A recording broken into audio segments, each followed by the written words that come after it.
एक बंदा कोई अंदर माइक लेके बैठा है या लैपटॉप लेके बैठा है या पेन लेके बैठा है, क्या लिखता है क्या बोलता है, उससे हमारा लाइफ चेंज नहीं होता है। बिल्कुल ठीक है, हमने ये गेम खेला इतने साल से, तो ये लोग नहीं डिसाइड कर सकते कि हम कब जाए या हम कब नहीं खेले या हमें कब बाहर बैठना है या हम कब कप्तानी करें। जिसने भारत को T20 वर्ल्ड कप जिताया, जिसने चैंपियन ट्रॉफी जिताई, उसी रोहित शर्मा के साथ हुआ धोखा। जी हां दोस्तों, टीम इंडिया का वो फैसला जिसने पूरे क्रिकेट जगत को हिलाकर रख दिया। रोहित शर्मा का ताज छिन गया, रितिका का दिल टूट गया और गिल के हाथों में आ गई टीम इंडिया की कमान। गंभीर ने चला वो मास्टर स्ट्रोक जिससे पूरी दुनिया हैरान रह गई। दोस्तों, अब सवाल यह है, क्या यह फैसला भविष्य की जीत की ओर इशारा है या फिर टीम इंडिया के इतिहास की सबसे बड़ी भूल? जी हां दोस्तों, आज हम बात करेंगे उस तूफानी ड्रामे की जिसने हर भारतीय फैन की रगों में खून खौला दिया है, क्योंकि बीसीसीआई ने कर दिया है वो बड़ा ऐलान जिसका अंदाजा किसी को नहीं था। रोहित शर्मा से छिन गई वनडे कप्तानी और अब शुभमन गिल बन गए टीम इंडिया के नए कप्तान।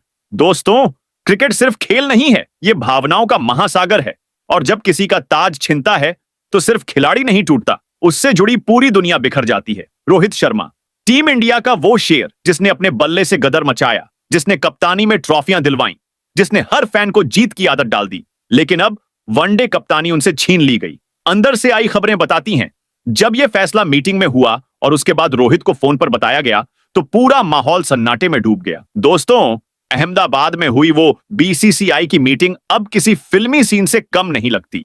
अजीत अगरकर की अगुवाई में मीटिंग शुरू। कोच गौतम गंभीर भी वहां मौजूद थे। माहौल गर्म था क्योंकि कप्तानी को लेकर अलग अलग राय थी।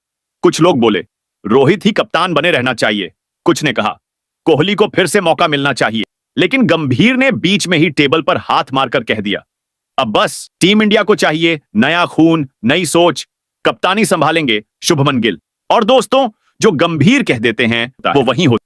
एक तरह से मीटिंग में गंभीर की चली और सबको मानना पड़ा। यहीं से शुरू हुआ गिल एरा। अब आपके मन में भी सवाल होगा, आखिर गिल को क्यों बनाया गया कप्तान? तो दोस्तों, इसके पीछे कई बड़ी वजहें हैं। वजह नंबर 1, गिल की ताबड़तोड़ परफॉर्मेंस। इंग्लैंड सीरीज में बतौर कप्तान गिल ने 754 रन ठोककर टीम को 2-2 से सीरीज बराबरी दिलाई थी। वजह number 2, young blood and fitness. Gill 25 साल के हैं, फिटनेस जबरदस्त है, आक्रामक सोच रखते हैं और लंबे वक्त तक कप्तानी संभाल सकते हैं। वजह नंबर 3, गंभीर का सपोर्ट। गिल और गंभीर का कॉम्बिनेशन बिल्कुल नया है और गंभीर उन्हें अपने प्रोजेक्ट का हिस्सा मानते हैं। वजह नंबर 4, फ्यूचर प्लानिंग।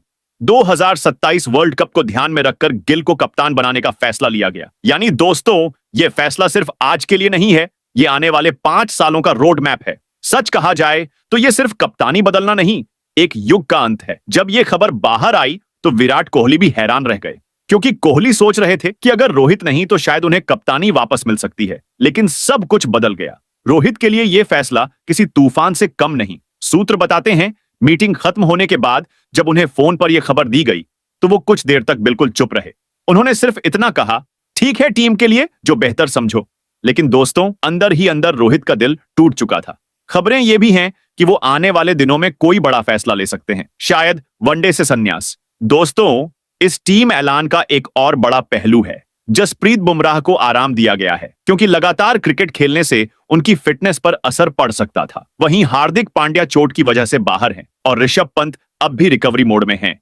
इसलिए टीम को बैकअप कीपर ध्रुव जुड़ेल के रूप में नया चेहरा मिला है। दोस्तों, शुभमन गिल के लिए यह मौका किसी सपने से कम नहीं। इस साल उन्होंने टेस्ट कप्तानी से शुरुआत की थी और अब वनडे कप्तान भी बन गए हैं। उनके सामने अब सबसे बड़ी चुनौती है ऑस्ट्रेलिया का दौरा, क्योंकि वहां की पिचें, वहां का माहौल, वहां का प्रेशर, सब कुछ अलग होता है। लेकिन अगर गिल यहां सफल हो जाते हैं तो कोई रोक नहीं पाएगा उन्हें अगले 5 साल तक कप्तान बनने से। लेकिन दोस्तों, एक बात माननी होगी, गंभीर कभी बेवजह कोई चाल नहीं चलते। जब वो कहते हैं यंग ब्लड चाहिए तो उसके पीछे उनकी रणनीति होती है। शायद गंभीर टीम इंडिया को आने वाले 5 से 7 साल के लिए मजबूत करना चाहते हैं। शायद वो सोचते हैं कि अब दिग्गजों का दौर ढलान पर है और नए चेहरे को जिम्मेदारी लेनी चाहिए। यानी ये फैसला सिर्फ कप्तानी बदलने का नहीं, बल्कि नए युग की शुरुआत का ऐलान है।